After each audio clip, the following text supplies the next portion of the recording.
야간 훈련장, 어둠 속에서 철봉에 매달린 은지의 손이 미끄러진다. 정은지, 뭐 하는 거냐?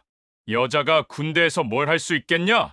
최 중사의 차가운 목소리가 밤 공기를 가른다. 교관님, 저는 할 수 있습니다. 떨리지만 굴복하지 않는 은지의 대답. 할 수 있다고? 이것도 제대로 못하면서 무슨 군인이냐? 갑작스러운 주먹이 은지의 옆구리를 때리고 이어지는 집단 폭행. 이게 진짜 훈련이다. 여자 주제에 건방지게. 차가운 땅에 쓰러진 은지, 피투성이가 된 채로도 왜? 라고 중얼거린다. 자, 여러분 본격적인 이야기 시작하기 전에 구독과 좋아요는 무료니까 미리 눌러주시고요. 재밌는 이야기 들려드릴게요.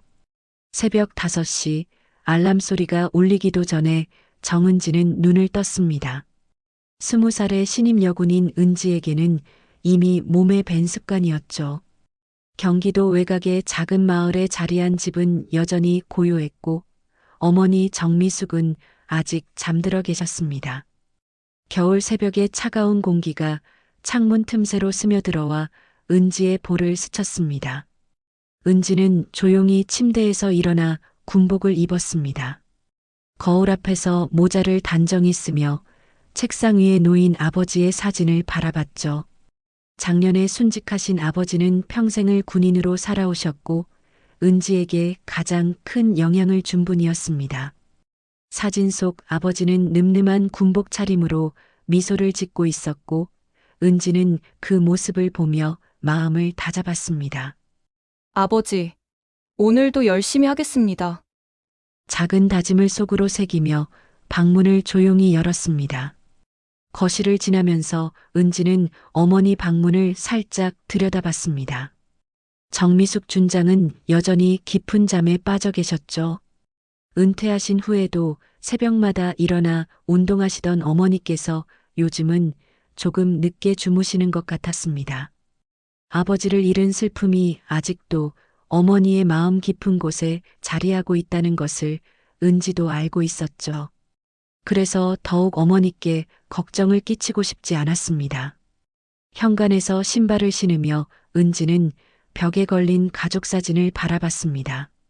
아버지, 어머니, 그리고 어린 시절의 자신이 함께 찍은 사진이었죠. 모두가 행복해 보이는 그 순간이 지금은 너무나 소중하게 느껴졌습니다. 은지는 깊게 숨을 들이마시고 집을 나섰습니다. 부대로 향하는 버스 안에서 은지는 창밖 풍경을 바라봤습니다. 겨울 아침의 차가운 공기가 유리창에 서리를 만들었고 멀리 산들이 희뿌연 안개에 쌓여 있었죠. 버스 안에는 같은 부대로 향하는 병사들이 앉아 있었고 대부분 졸고 있거나 휴대폰을 보고 있었습니다. 은지는 이어폰을 끼고 조용한 음악을 들으며 마음을 정리했습니다. 같은 부대 동기인 김소영이 은지 옆자리에 앉으며 말을 걸었습니다. 은지야, 오늘 야간 훈련 있다며? 벌써부터 긴장돼. 소영은 은지보다 한 달 먼저 입대한 선배였지만 나이는 같아서 편하게 지내는 사이였죠. 은지는 고개를 끄덕이며 대답했습니다. 그래. 하지만 우리 할 수 있어. 지금까지 잘해왔잖아. 버스가 부대 정문을 지나갈 때 은지는 가슴이 조금 두근거렸습니다. 매일 아침 같은 길을 지나지만 여전히 새로운 하루에 대한 긴장감이 있었죠. 군 생활을 시작한 지 2달이 되어 가지만 아직도 모든 것이 낯설게 느껴질 때가 있었습니다. 부대에 도착한 은지는 다른 여군들과 함께 아침 점호에 참석했습니다. 차려! 구령 소리와 함께 모든 병사들이 일제히 자세를 취했죠. 은지의 눈빛은 진지했고 어깨는 곧게 펴져 있었습니다. 분대장이 출석을 부르는 동안 은지는 주변을 둘러봤습니다. 동기들의 얼굴에는 각각 다른 표정들이 스쳐 지나갔죠. 어떤 이는 졸린 듯했고 어떤 이는 긴장해 보였습니다. 정은지! 자신의 이름이 불리자 은지는 큰 목소리로 대답했습니다. 네, 배. 그 순간 교관 최중사의 시선이 은지에게 향했습니다. 그의 눈빛에는 묘한 감정이 담겨 있었지만 은지는 그것을 단순한 점검의 시선이라고 생각했죠. 점호가 끝나고 아침 식사 시간이 되었습니다. 식당에서 은지는 동기들과 함께 앉아 식사를 했습니다. 김치찌개와 밥, 그리고 몇 가지 반찬이 나왔죠. 음식은 집에서 먹던 것만큼 맛있지는 않았지만 은지는 불평하지 않고 모든 것을 깨끗이 먹었습니다. 군인은 주어진 환경에 적응해야 한다는 아버지의 말씀을 항상 기억하고 있었거든요. 은지야, 너 정말 뭐든지 잘 먹는다. 옆에 앉은 동기가 감탄하며 말했습니다. 은지는 미소를 지으며 대답했죠. 음식에 감사해야죠. 이 음식도 누군가 정성스럽게 만들어준 거니까. 은지의 긍정적인 태도는 동기들 사이에서도 유명했습니다. 식사를 마치고 훈련장으로 향하는 길에서 은지는 하늘을 올려다봤습니다. 회색빛 구름이 가득했지만 그 사이로 햇살이 조금씩 새어 들어오고 있었죠. 겨울이지만 완전히 절망적이지는 않은 그런 날씨였습니다. 은지는 이런 날씨를 좋아했습니다. 어려운 상황에서도 희망을 찾을 수 있다는 생각이 들었거든요. 훈련장에서 은지는 동기들과 함께 체력 단련에 임했습니다. 팔굽혀펴기, 윗몸 일으키기, 달리기까지 모든 과목에서 최선을 다했죠. 땀이 흘러내려도 포기하지 않았고 숨이 가빠도 끝까지 버텼습니다. 하나, 둘, 셋. 구령에 맞춰 움직이는 은지의 모습은 진지 그 자체였습니다. 정은지, 잘하고 있어. 동기가 격려의 말을 건넸을 때 은지는 힘든 표정 속에서도 미소를 지었습니다. 고마워, 너도 힘내. 서로를 격려하는 동기들의 모습을 보며 은지는 마음이 따뜻해졌습니다. 이렇게 함께 힘든 시간을 보내는 사람들이 있다는 것만으로도 큰 위로가 되었죠. 하지만 훈련 중간중간 교관들의 시선이 느껴질 때면 은지는 왠지 모를 불편함을 느꼈습니다. 특히 최중사의 눈빛은 다른 교관들과 달랐죠. 그 시선에는 단순한 훈련 지도가 아닌 다른 감정이 섞여 있는 것 같았습니다. 하지만 은지는 그것을 자신의 착각이라고 생각하며 넘어갔습니다. 점심시간 은지는 어머니를 떠올렸습니다. 정미숙 준장은 특전사 출신으로 군에서 철혈 장군이라 불렸던 전설적인 인물이었습니다. 남성 중심의 군 조직에서 최고 위직까지 올라가신 분이었죠. 은퇴 후 조용한 일상을 보내고 계시지만 여전히 군인의 품격을 잃지 않은 분이셨습니다. 은지는 어머니에게 자랑스러운 딸이 되고 싶었고 아버지가 못다 이룬 군인의 길을 완수하겠다는 의지를 품고 있었습니다. 엄마라면 이 상황에서 어떻게 하셨을까? 은지는 종종 이런 생각을 했습니다. 어머니의 강인함을 닮고 싶었지만 아직 자신은 부족함을 많이 느꼈거든요. 그래도 포기하지 않고 계속 노력하는 것이 어머니께서 원하시는 일이라고 생각했습니다. 오후 훈련이 시작되자 교관들의 목소리가 훈련장을 가득 메웠습니다. 더 빨리, 더 강하게. 은지는 명령에 따라 움직였지만 점점 피로가 누적되어 가고 있었습니다. 그래도 동기들과 함께라는 생각에 힘을 낼 수 있었죠. 우리 모두 함께 이겨내자는 마음으로 훈련에 임했습니다. 저녁 시간이 되어 생활관으로 돌아온 은지는 샤워를 하고 침대에 앉아 일기를 썼습니다. 작은 공책에 하루 있었던 일들을 정리하는 것이 은지의 습관이었죠. 오늘도 무사히 하루를 마쳤다. 힘들지만 견딜 수 있다. 아버지와 어머니가 자랑스러워할 군인이 되겠다. 펜을 놓으며 은지는 창밖을 바라봤습니다. 별들이 하나둘 나타나기 시작했고 부대는 조용한 밤의 정적에 잠겨들고 있었죠.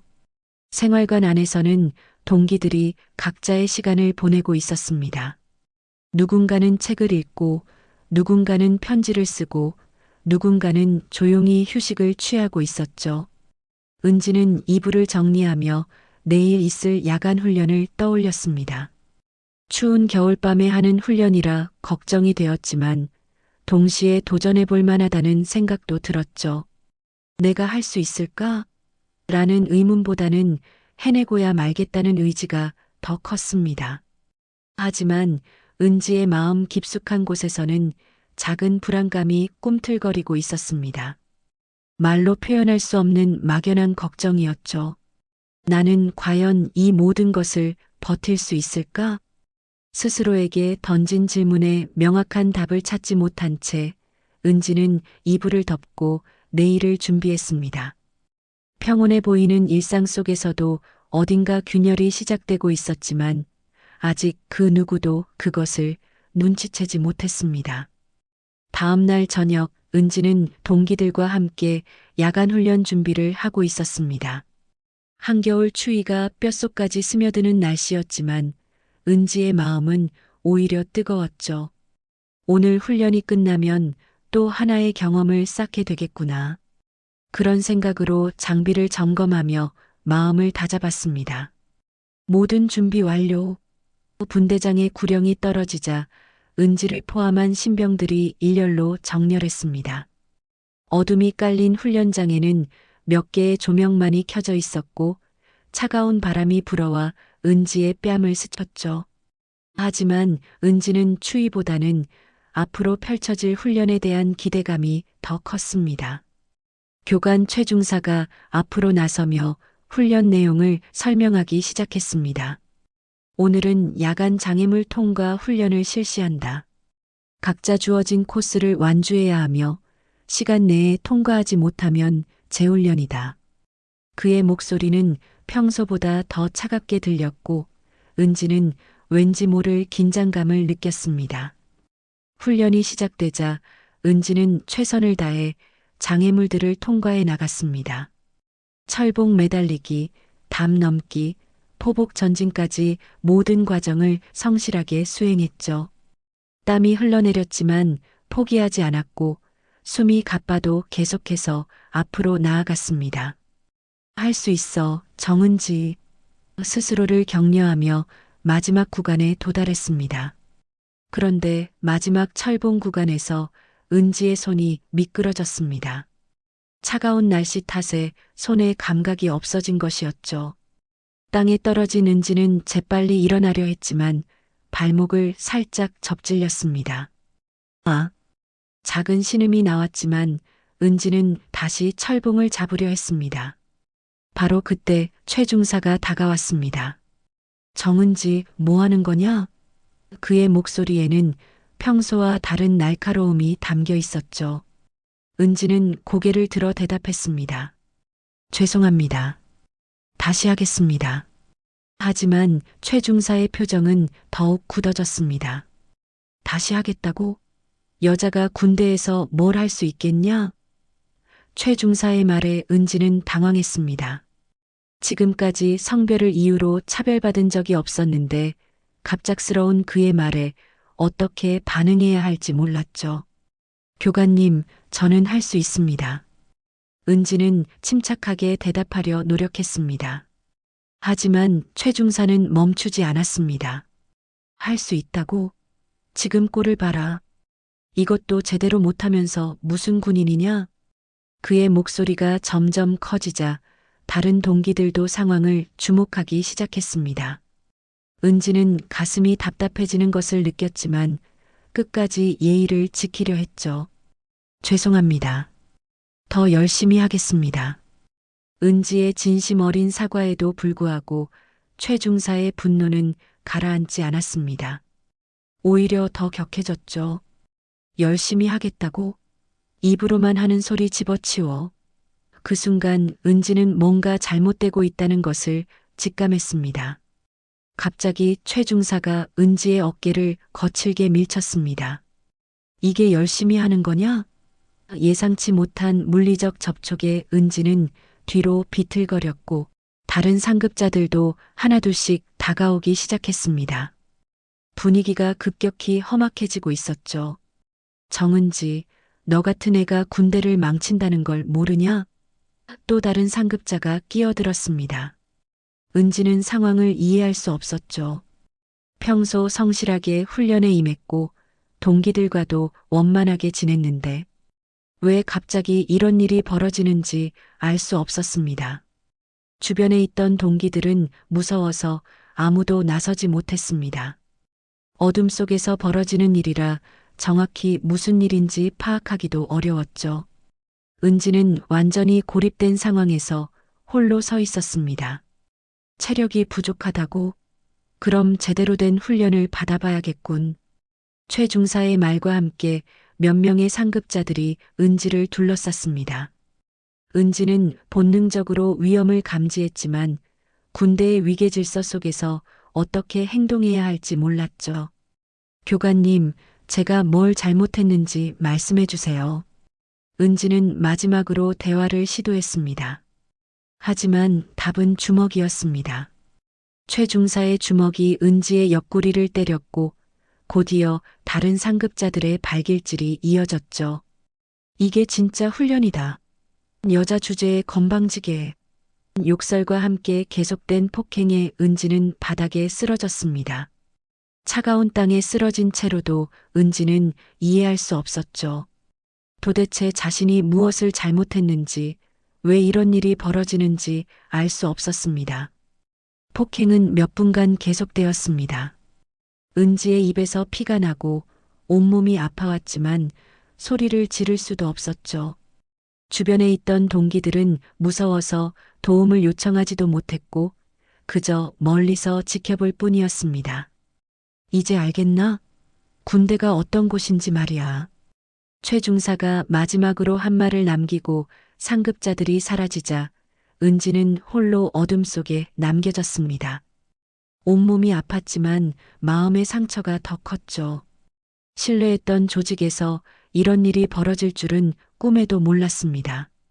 한참 후에야 동기들이 조심스럽게 다가와 은지를 부축했습니다. 은지야, 괜찮아? 소영이 걱정스러운 목소리로 물었지만 은지는 제대로 대답할 수 없었죠. 몸의 고통보다 마음의 충격이 너무 컸습니다. 그날 밤 생활관으로 돌아온 은지는 화장실에서 거울을 보며 상처를 확인했습니다. 입술이 터져 있고 몸 곳곳에 멍이 들어 있었죠. 하지만 더 큰 문제는 마음의 상처였습니다. 왜 나에게 이런 일이? 눈물이 나오려 했지만 은지는 억지로 참았습니다.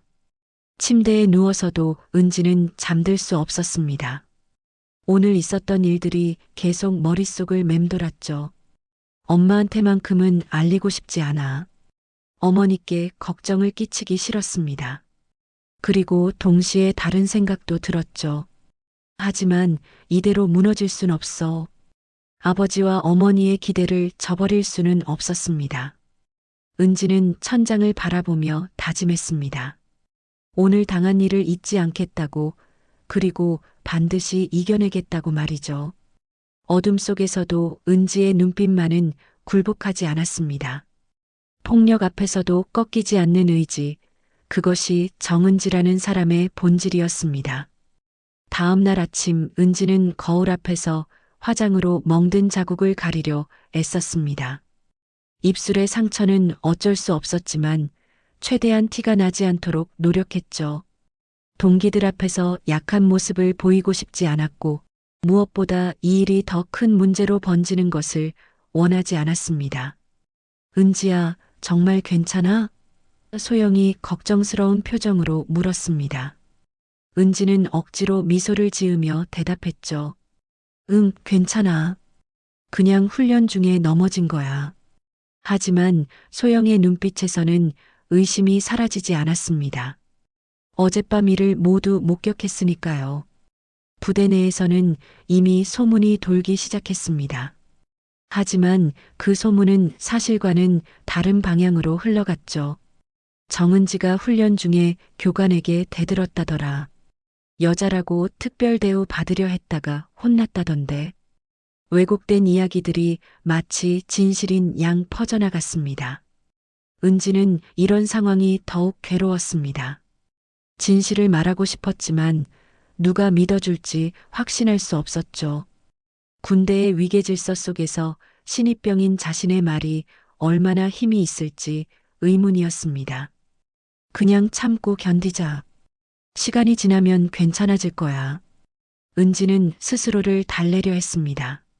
하지만 상황은 더욱 악화되었습니다. 최중사를 비롯한 상급자들은 은지를 더욱 노골적으로 괴롭히기 시작했죠. 사소한 실수도 크게 문제 삼았고 다른 병사들보다 더 많은 일을 시켰습니다. 정은지, 청소 다시 해. 이게 뭐냐, 제대로 안 했잖아. 끝없는 트집과 괴롭힘이 계속되었습니다. 점심시간 은지는 혼자 구석진 곳에서 식사를 하고 있었습니다. 다른 동기들과 함께 있으면 자신 때문에 피해를 당할까봐 걱정되었거든요. 그런 은지의 모습을 지켜보던 동기들도 점점 거리를 두기 시작했습니다. 무서움 때문이었죠. 그날 오후 은지는 화장실에서 혼자 울고 있었습니다. 더 이상 참을 수 없을 정도로 힘들었죠. 왜 나만 이런 일을 당해야 하지? 억울함과 분노가 가슴속에서 끌어올랐지만 어떻게 해야 할지 방법을 찾을 수 없었습니다.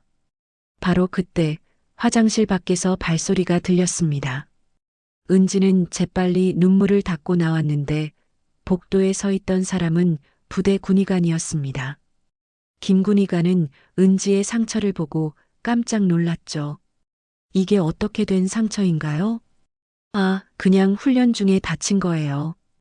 은지는 습관적으로 거짓말을 했습니다. 하지만 김 군의관은 오랜 경험으로 이것이 단순한 훈련 상처가 아니라는 것을 알 수 있었죠. 상처의 위치와 형태가 명백히 폭행의 흔적이었습니다. 정말 훈련 중에 다친 거예요? 김 군의관이 다시 물었습니다. 은지는 고개를 끄덕였지만 그의 눈빛을 직시할 수는 없었죠. 김 군의관은 더 이상 추궁하지 않았지만 마음속으로는 큰 걱정이 들었습니다. 그날 저녁 김 군의관은 고민에 빠졌습니다. 의사로서의 양심과 군인으로서의 의무 사이에서 갈등했죠.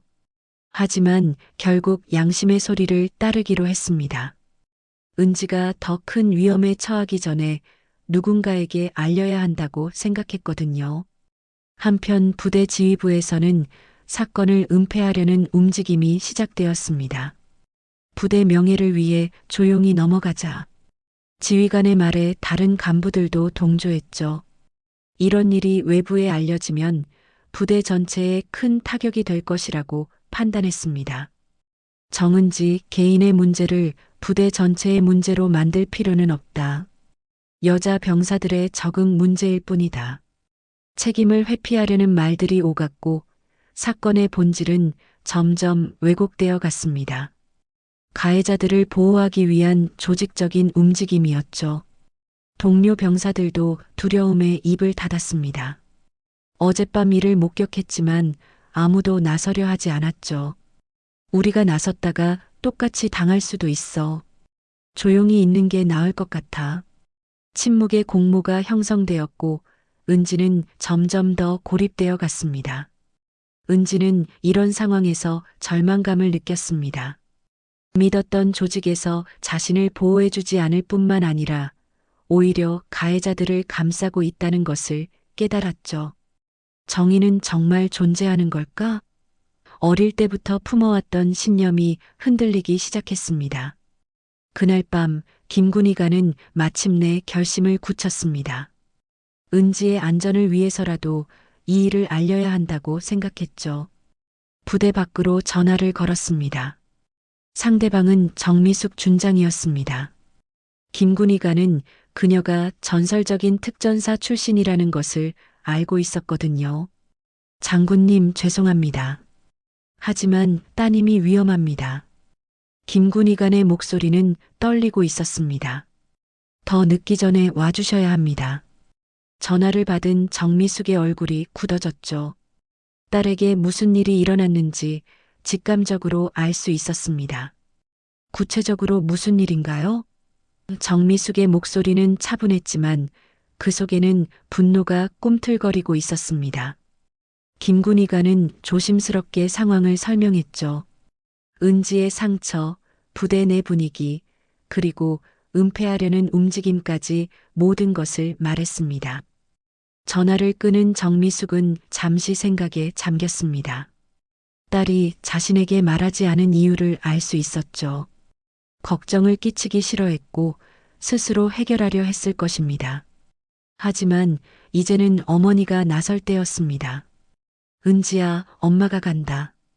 정미숙은 옷장에서 오랫동안 입지 않았던 군복을 꺼냈습니다. 은퇴 후 평범한 어머니로 살아왔지만 이제는 다시 철혈 장군이 되어야 할 때였죠. 딸을 지키기 위해서라면 무엇이든 할 준비가 되어 있었습니다.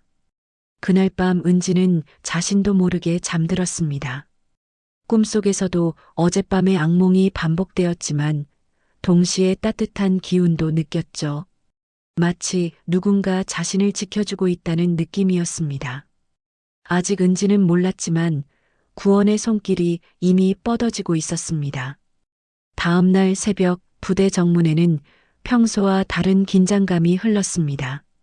정문 근무병들이 서로 눈빛을 주고받으며 무언가를 기다리고 있었죠. 그들도 정확히는 몰랐지만 뭔가 큰 일이 벌어질 것 같은 예감이 들었습니다. 오전 9시 정각 검은색 승용차 한 대가 부대 정문 앞에 멈춰 섰습니다. 차량 번호판을 본 정문 근무병의 얼굴이 순간 굳어졌죠. 군 고위층에서 사용하는 차량이었습니다. 누가 오시는 거지? 근무병들은 서로 속삭이며 긴장했습니다. 차 문이 열리자 단정한 군복을 입은 여성이 나타났습니다. 정미숙 준장이었죠. 그녀의 첫인상은 압도적이었습니다. 키는 그리 크지 않았지만 그녀가 풍기는 아우라는 주변 모든 것을 압도했죠. 수십 년간 단련된 군인의 기품과 위엄이 온몸에서 흘러나왔습니다. 정미숙 준장입니다. 지휘관을 만나러 왔습니다. 그녀의 목소리는 차분했지만 그 속에는 강철 같은 의지가 담겨 있었죠. 정문 근무병은 당황하며 급히 내부에 연락을 취했습니다. 준장님이 오셨습니다. 부대 내부는 순식간에 발칵 뒤집혔습니다. 정미숙 준장이 왔다고? 그 전설의 철혈 장군이? 간부들 사이에서는 긴장감이 흘렀고 병사들 사이에서는 호기심 어린 시선들이 오갔죠. 누구나 한 번쯤은 들어본 이름이었습니다. 은지는 훈련장에서 이 소식을 들었습니다. 너희 어머니가 오셨다더라. 동기가 전해준 말에 은지의 얼굴이 창백해졌죠. 엄마가 왜? 자신이 겪은 일을 어머니께 말하지 않았는데 어떻게 알고 오신 걸까요? 불안함과 동시에 안도감이 밀려왔습니다. 지휘관실에서는 급히 회의가 소집되었습니다. 정미숙 준장을 어떻게 맞이할 것인가? 지휘관의 얼굴에는 당황함이 역력했죠. 그녀가 단순한 방문이 아니라는 것을 직감하고 있었습니다. 혹시 정은지 사건과 관련이 있나? 일단 정중하게 맞이하자. 아직 정확한 목적을 모르니까. 부지휘관이 의견을 냈지만 모든 간부들의 표정은 어두웠습니다. 만약 정은지 사건이 외부에 알려진다면 부대 전체가 큰 타격을 받을 것이 분명했거든요. 정미숙이 지휘관실에 들어서자 실내의 분위기가 급격히 변했습니다. 그녀의 존재감만으로도 모든 사람들이 압도당했죠. 내 딸을 누가 이렇게 만들었나? 첫 마디부터 핵심을 찔렀습니다. 지휘관의 얼굴에서 혈색이 사라졌죠. 준장님, 무슨 말씀인지. 지휘관이 시치미를 때려 했지만 정미숙의 눈빛 앞에서는 어떤 거짓말도 통하지 않았습니다. 수십 년간 군 생활을 해온 그녀는 이런 상황을 수없이 경험해 왔거든요. 내 딸 정은지가 집단 폭행을 당했다는 보고를 받았습니다. 정미숙의 목소리는 여전히 차분했지만 그 말의 무게는 실내 모든 사람을 짓눌렀죠. 이에 대한 정확한 해명을 요구합니다. 지휘관은 급히 변명을 늘어놓기 시작했습니다. 그건 오해입니다. 단순한 훈련 과정에서 일어난 사고였고, 하지만 정미숙은 그의 말을 끊었죠. 사고라고 하셨나요? 그럼 사고 보고서를 보여주시죠. 침묵이 흘렀습니다. 당연히 제대로 된 사고 보고서는 없었죠. 오히려 사건을 은폐하려고 노력했을 뿐이었습니다. 정미숙은 이런 반응을 예상하고 있었고 더욱 확신을 갖게 되었죠. 보고서가 없다는 건 이 일을 의도적으로 은폐하려 했다는 뜻으로 해석하겠습니다. 정미숙의 말에 지휘관의 이마에 식은땀이 흘렀습니다. 그녀의 군 경력과 인맥을 생각하면 이 문제가 어디까지 번질지 예측할 수 없었거든요. 바로 그때 최 중사가 지휘관실에 들어왔습니다. 그는 정미숙을 보자 순간 경직되었죠. 하지만 이내 뻔뻔한 표정을 지으며 말했습니다. 준장님, 정은지는 평소 문제가 많은 병사입니다. 군 기강을 흐트러뜨리는 행동을 자주 했죠. 정미숙의 눈빛이 차갑게 변했습니다. 문제가 많다고 했나요? 구체적으로 어떤 문제인지 설명해 보세요. 최 중사는 당황하며 횡설수설하기 시작했죠. 그게 훈련에 불성실하고 상급자에게 반항적이고 증거가 있나요? 정미숙의 한마디에 최 중사는 말문이 막혔습니다. 그제서야 자신이 얼마나 허술한 변명을 하고 있는지 깨달았죠. 정미숙은 이런 상황에서 어떻게 대처해야 하는지 누구보다 잘 알고 있었습니다. 한편 부대 내에서는 정미숙의 등장이 큰 화제가 되었습니다. 정은지 엄마가 준장이라고? 그것도 특전사 출신이래. 병사들 사이에서는 경외감 섞인 시선들이 오갔죠. 그동안 은지를 괴롭혔던 일부 병사들은 불안해하기 시작했습니다. 이제 정은지가 우리를 어떻게 볼까? 혹시 우리도 문제가 될까? 가해자 측 주변 인물들은 서로를 의심하며 거리를 두기 시작했죠. 조직적으로 이루어졌던 괴롭힘의 고리가 흔들리기 시작한 것입니다. 은지는 이런 변화를 몸소 느끼고 있었습니다. 평소 자신을 무시하던 사람들이 갑자기 조심스러워하는 모습을 보며 복잡한 감정이 들었죠. 기쁘면서도 씁쓸했습니다. 결국 힘이 있어야 인정받는 거구나. 오후가 되자 정미숙은 은지와 직접 만났습니다. 어머니와 딸의 만남은 감정적이었죠. 엄마, 어떻게 알고 오셨어요? 은지의 목소리는 떨리고 있었습니다. 괜찮다고 했는데 괜찮지 않았구나. 정미숙은 딸의 상처를 보며 분노를 억누르고 있었습니다. 은지야, 이제 엄마가 여기 있어. 더 이상 혼자 견디지 마. 정미숙의 말에 은지는 참았던 눈물을 흘렸습니다. 그동안 얼마나 외롭고 힘들었는지 그 모든 감정이 한꺼번에 터져나왔죠. 하지만 정미숙의 등장이 모든 문제를 해결해 주지는 않았습니다. 오히려 가해자들은 더욱 조직적으로 대응하기 시작했죠. 우리가 단합해서 대응하자. 정은지가 거짓말하고 있다고 하자. 그들은 자신들의 생존을 위해 더욱 교묘한 방법을 모색하기 시작했습니다. 부대 전체가 두 개의 진영으로 나뉘기 시작했습니다. 진실을 알고 있지만 말하기 두려워하는 사람들, 그리고 끝까지 사건을 은폐하려는 사람들. 정미숙의 등장은 단순한 개인의 분노가 아니라 부대 전체를 뒤흔드는 거대한 파장의 시작이었습니다.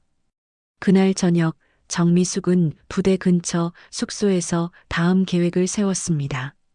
이제 진짜 싸움이 시작이다. 그녀의 눈빛에는 결연한 의지가 담겨 있었죠.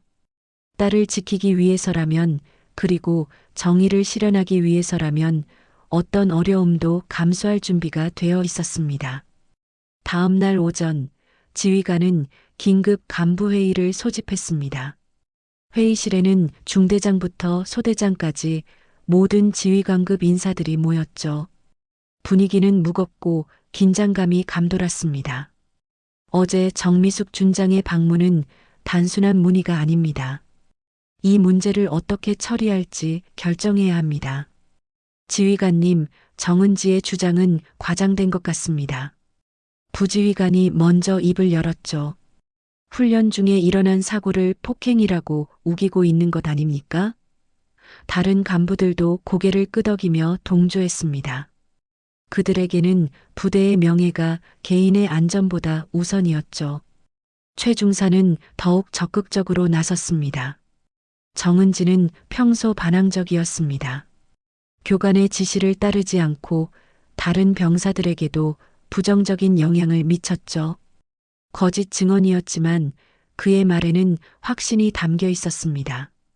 자신의 미래가 걸린 문제였거든요. 그럼 우리가 해야 할 일은 명확합니다.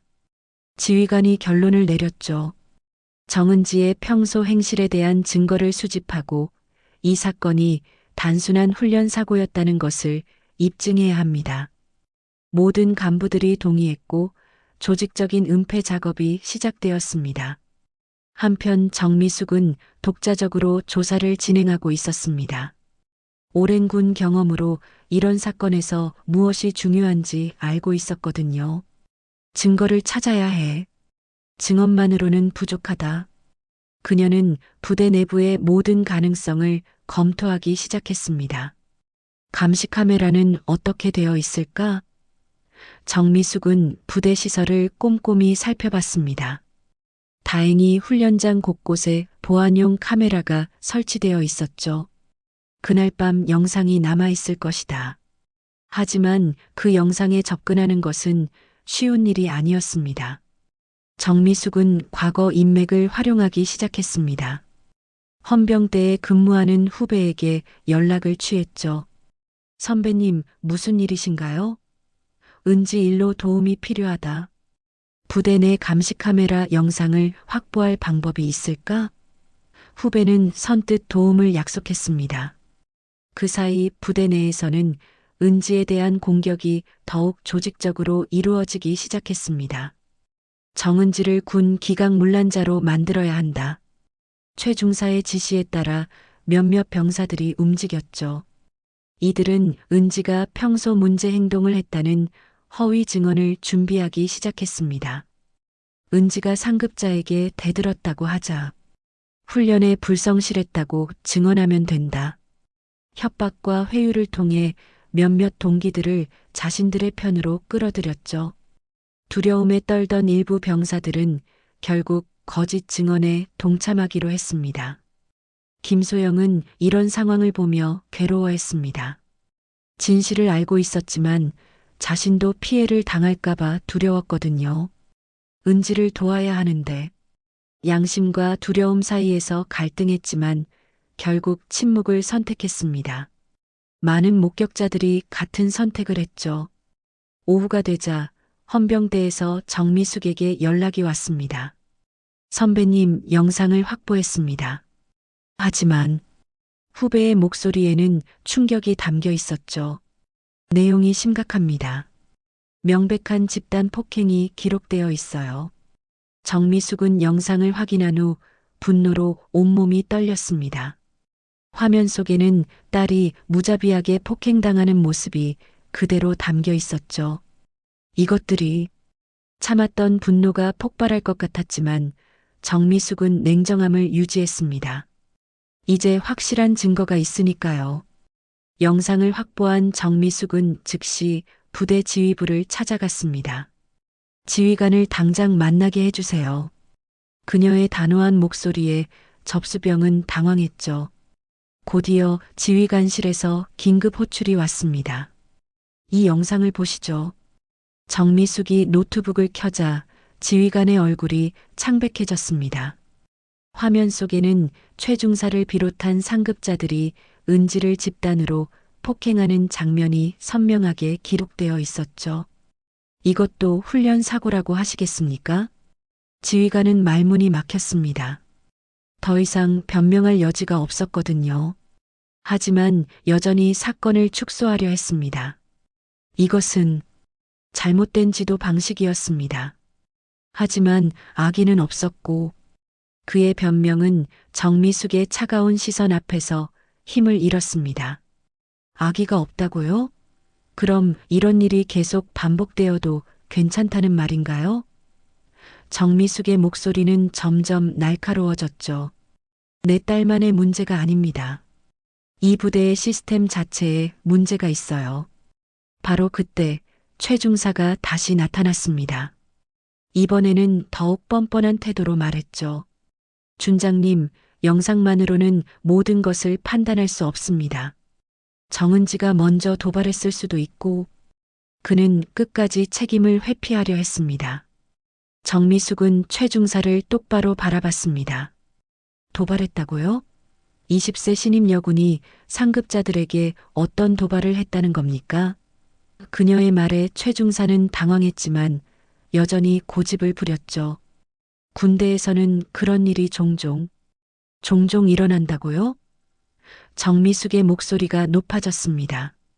그럼 당신은 이런 폭력이 정당하다고 생각하는 겁니까? 더 이상 참을 수 없었던 그녀의 분노가 터져나왔죠. 이때 몇몇 동기들이 거짓 증언을 하기 위해 나타났습니다. 정은지가 평소 문제가 많았습니다. 상급자에게 반항적이었어요. 협박에 못 이긴 그들의 증언은 상황을 더욱 복잡하게 만들었죠. 은지는 이런 상황을 지켜보며 절망했습니다. 믿었던 동기들마저 자신을 배신하는 것 같았거든요. 아, 세상은 끝까지 약자의 편에 서주지 않는구나. 눈앞이 캄캄해지는 기분이었습니다. 정미숙도 이런 조직적인 저항을 예상하지 못했습니다. 영상이라는 결정적 증거가 있음에도 불구하고 상대방의 반격이 만만치 않았죠. 이들이 이렇게까지 나올 줄은.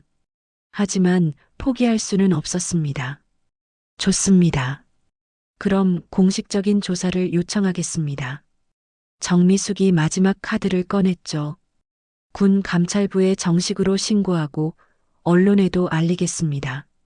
그녀의 말에 지휘관의 얼굴이 더욱 굳어졌습니다. 상황은 이제 돌이킬 수 없는 지점에 도달했습니다. 한쪽은 진실을 밝히려 하고 다른 쪽은 끝까지 은폐하려 했죠. 부대 전체가 이 갈등의 중심에 휘말리게 되었고 모든 사람들이 선택의 기로에 서게 되었습니다. 과연 진실이 승리할 수 있을까요? 정미숙의 공식 조사 요청 선언 이후 부대 내 분위기는 극도로 긴장되었습니다. 지휘관은 급히 상급 부대에 보고를 올렸고 곧 군 감찰부의 예비조사팀이 파견된다는 소식이 전해졌죠. 이제 더 이상 내부적으로만 처리할 수 있는 문제가 아니었습니다. 은지는 어머니와 함께 부대 근처 카페에 앉아 있었습니다. 정미숙은 딸의 손을 꼭 잡으며 말했죠. 은지야, 이제 정말 중요한 시간이야. 내가 버텨야 한다. 그녀의 목소리는 따뜻했지만 단단했습니다. 내가 무너지면 진짜 이 폭력이 정당화된다. 엄마, 하지만 모든 사람들이 저를 거짓말쟁이로 만들려고 해요. 은지의 목소리는 떨리고 있었습니다. 동기들의 배신, 조직적인 은폐 시도, 그 모든 것이 20세 은지에게는 너무 버거웠죠. 제가 정말 잘못한 게 있는 건 아닐까요? 정미숙은 딸의 눈을 똑바로 바라봤습니다. 은지야, 너는 아무것도 잘못하지 않았어. 폭력을 당한 것은 내 잘못이 아니야. 그녀의 말에는 30년 군 생활의 경험과 어머니로서의 사랑이 담겨 있었죠. 때로는 세상이 불공평할 수 있어. 하지만 그렇다고 해서 진실을 포기해서는 안 돼. 그날 오후 은지는 용기를 내어 동기 몇 명에게 다가갔습니다. 그동안 두려움 때문에 말하지 못했던 진심을 털어놓기로 한 것이죠. 여러분, 저는 거짓말하지 않았어요. 정말로 그런 일이 있었어요. 은지의 목소리는 떨렸지만 진실했습니다. 처음에는 모두 고개를 돌렸습니다. 자신들도 피해를 당할까봐 두려웠거든요. 하지만 은지는 포기하지 않았죠. 저는 여러분을 원망하지 않아요. 무서우니까 말 못하는 거 이해해요. 하지만 진실은 진실이에요. 박진우라는 동기가 처음으로 반응을 보였습니다. 그는 그날 밤 일을 모두 목격했던 사람 중 하나였죠. 은지야. 그의 목소리에는 죄책감이 담겨 있었습니다. 미안해. 나도 무서워서 말 못했어. 진우야, 괜찮아. 지금이라도 말해줄 수 있어? 은지의 간절한 부탁에 박진우는 고민했습니다. 양심과 두려움 사이에서 갈등하던 그는 마침내 결심을 굳혔죠. 응, 나도 봤어. 은지가 맞은 게 사실이야. 박진우의 용기 있는 증언이 물꼬를 텄습니다. 저도 봤습니다. 저도 그날 현장에 있었어요. 하나둘씩 진실을 말하는 동기들이 나타나기 시작했죠. 그들도 내심 죄책감에 시달리고 있었거든요. 하지만 여전히 침묵하는 동기들도 있었습니다. 최중사 측에서 회유와 협박을 계속하고 있었기 때문이죠.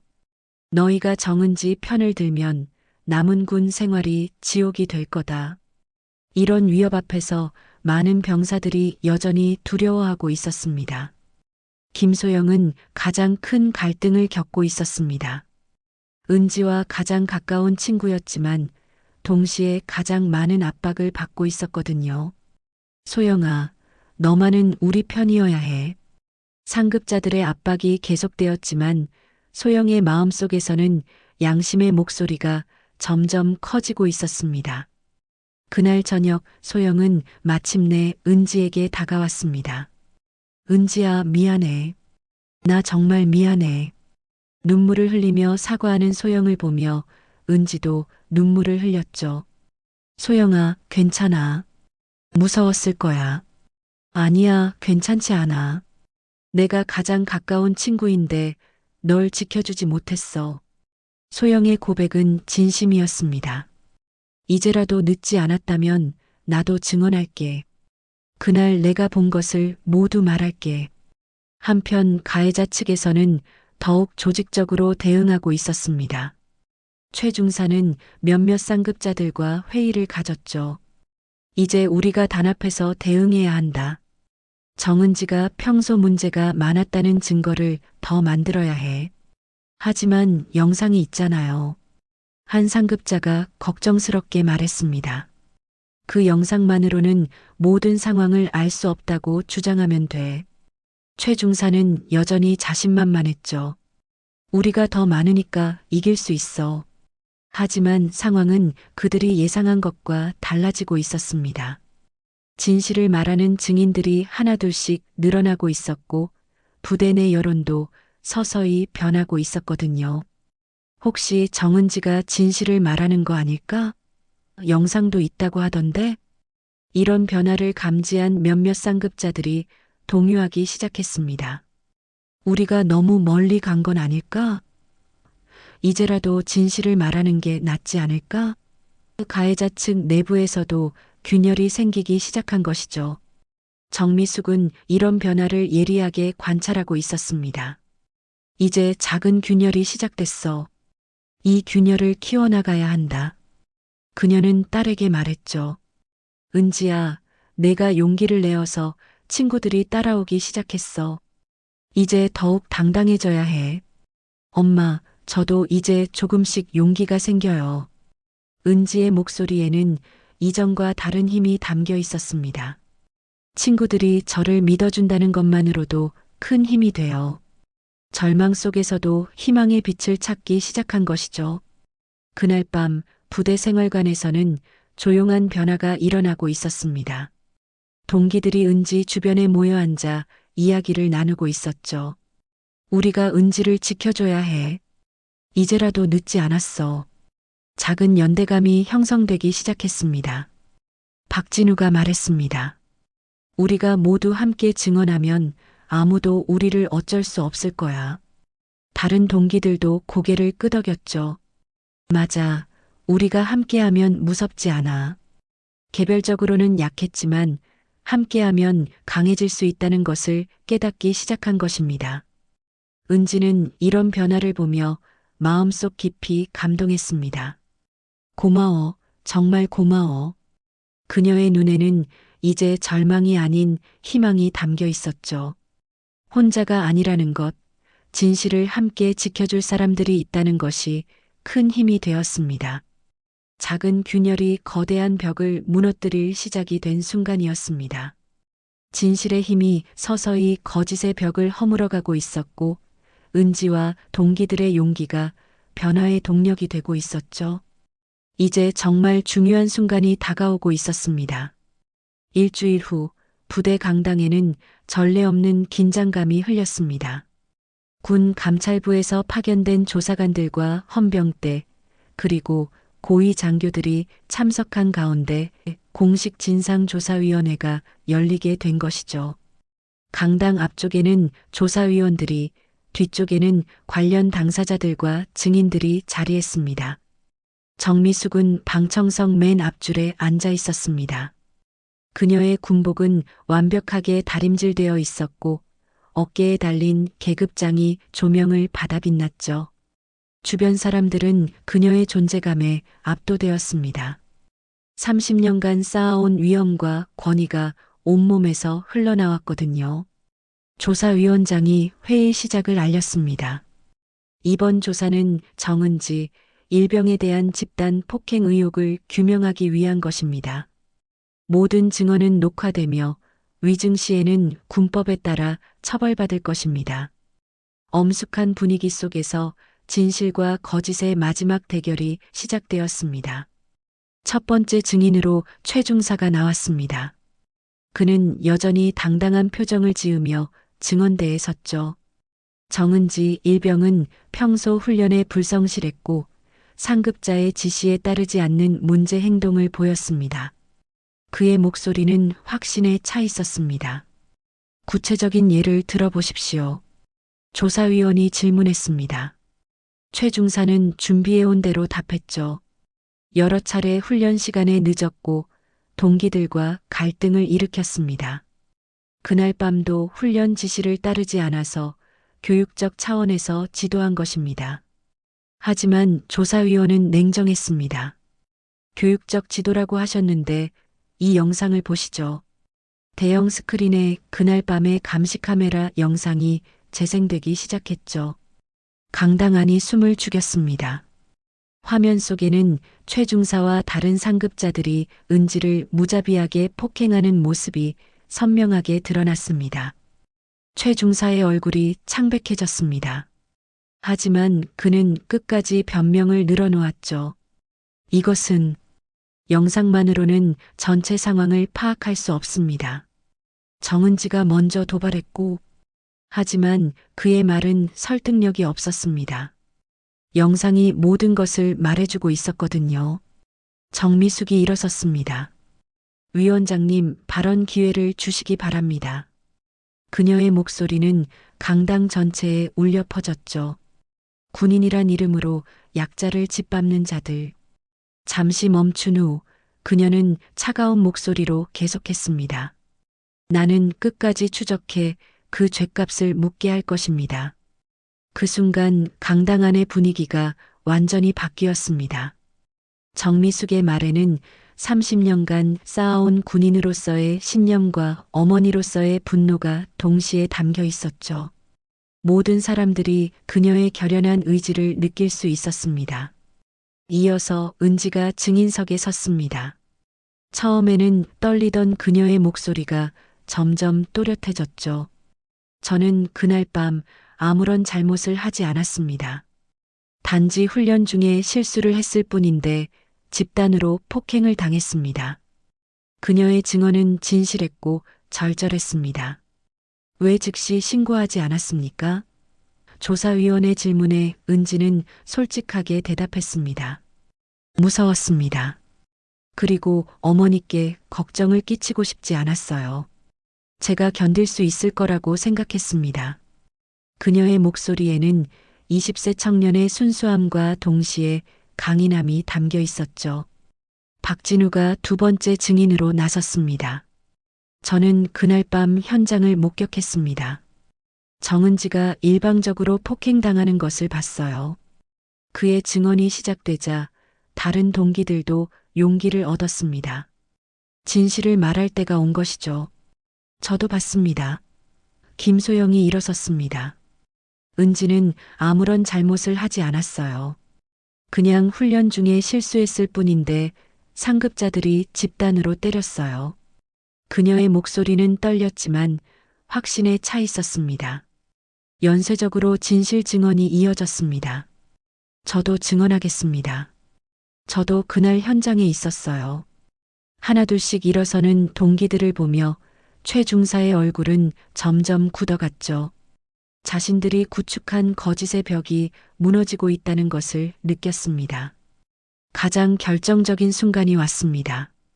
그동안 침묵하고 있던 상급자 중 한 명이 갑자기 일어선 것이죠. 저도 증언하겠습니다. 강당 안이 술렁였습니다. 가해자 측 내부에서 배신자가 나온 것이었거든요. 그날 밤 일은 명백한 집단 폭행이었습니다. 정은지는 아무런 잘못을 하지 않았어요. 그의 증언에 최 중사는 경악했습니다. 너는 가지만 이미 늦었습니다. 내부 증언까지 나온 상황에서 더 이상 부인할 수 없었거든요. 조사위원장이 마지막 질문을 던졌습니다. 최 중사, 이 모든 증언과 영상 증거 앞에서도 여전히 교육적 지도였다고 주장하시겠습니까? 침묵이 흘렀습니다. 최 중사는 더 이상 변명할 말이 없었죠. 정미숙이 다시 일어섰습니다. 위원장님, 이것은 단순한 개인의 일탈이 아닙니다. 조직적인 폭력을 은폐하려는 시스템의 문제입니다. 그녀의 말에 모든 사람들이 고개를 끄덕였죠. 단순히 가해자만 처벌하는 것이 아니라 구조적 문제를 해결해야 한다는 것이었습니다. 이런 일이 다시는 반복되지 않도록 확실한 조치를 취해야 합니다. 정미숙의 목소리는 강당 전체를 압도했습니다. 내 딸만의 문제가 아닙니다.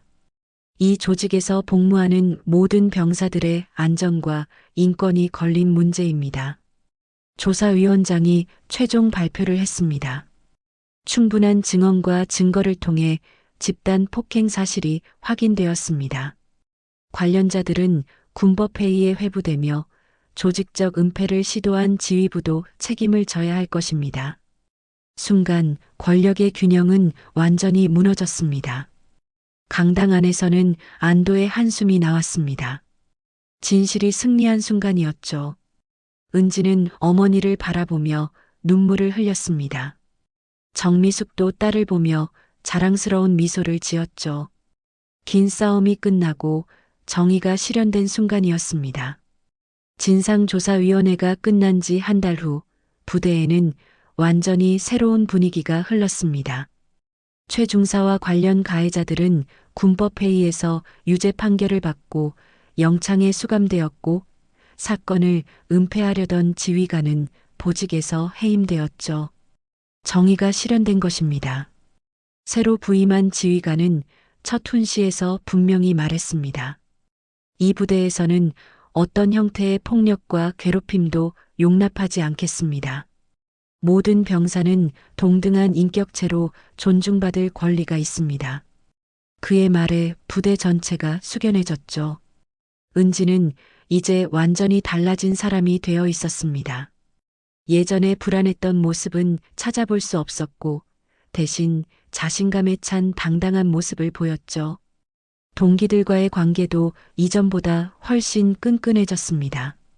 함께 어려움을 이겨낸 경험이 그들을 더욱 가깝게 만들었거든요. 은지야, 너 정말 많이 변했다. 박진우가 감탄하며 말했습니다. 예전보다 훨씬 강해 보여. 은지는 미소를 지으며 대답했죠. 응, 나도 느껴. 이제는 무엇이든 이겨낼 수 있을 것 같아. 시련을 통해 성장한 그녀의 모습이었습니다. 김소영은 은지에게 진심으로 사과했습니다. 은지야, 그때 너를 혼자 두게 해서 정말 미안해. 하지만 은지는 따뜻하게 웃으며 답했죠. 소영아, 괜찮아. 결국 내가 용기를 내어줬잖아. 그것만으로도 고마워. 진정한 우정이 더욱 깊어진 순간이었습니다. 부대 내에서 은지는 이제 존경받는 인물이 되었습니다. 신입 병사들이 적응에 어려움을 겪을 때면 은지가 나서서 도움을 주었죠. 처음에는 힘들어도 포기하지 마. 우리가 함께 있으니까. 그녀의 말에는 경험에서 우러나온 진정성이 담겨 있었습니다. 어느 날 새로 들어온 여군 후배가 은지에게 다가왔습니다. 선배님, 저도 선배님처럼 강한 군인이 될 수 있을까요? 그 후배의 눈빛에는 동경과 존경이 담겨 있었죠. 은지는 그 모습에서 예전의 자신을 보았습니다. 물론이야. 너도 충분히 할 수 있어. 은지가 후배의 어깨에 손을 올렸습니다. 힘들 때는 언제든 말해. 우리가 도와줄게. 이제 은지는 누군가를 보호하고 이끌어주는 역할을 하고 있었죠. 피해자에서 보호자로 성장한 것입니다. 한편 정미숙은 다시 조용한 일상으로 돌아갔습니다. 하지만 이번 사건을 통해 그녀도 많은 것을 깨달았죠. 딸과 함께 저녁 식사를 하며 대화를 나누는 시간이 더욱 소중해졌습니다. 은지야, 이번 일로 엄마도 많이 배웠어. 엄마가 뭘 배우셨어요? 은지가 궁금해하며 물었습니다. 정미숙은 잠시 생각한 후 대답했죠. 진정한 강함이 뭔지 알게 됐어. 남을 짓밟는 것이 아니라 약한 사람을 지켜주는 것이 진짜 강함이야. 엄마, 저도 이제 그런 사람이 되고 싶어요. 은지의 목소리에는 확신이 담겨 있었습니다. 제가 당했던 일을 다른 사람은 겪지 않도록 도와주고 싶어요. 그녀의 다짐은 진심이었죠. 부대에서는 정기적으로 인권 교육과 상담 프로그램이 실시되기 시작했습니다. 은지 사건을 계기로 군 전체에서 부조리와 폭력을 척결하려는 노력이 확산되었거든요. 이런 변화가 계속되어야 해. 은지는 이런 모습을 보며 뿌듯해했습니다. 몇 달 후 은지는 부대 내 인권보호위원회의 일원으로 선발되었습니다. 그녀의 경험과 의지를 인정받은 것이죠.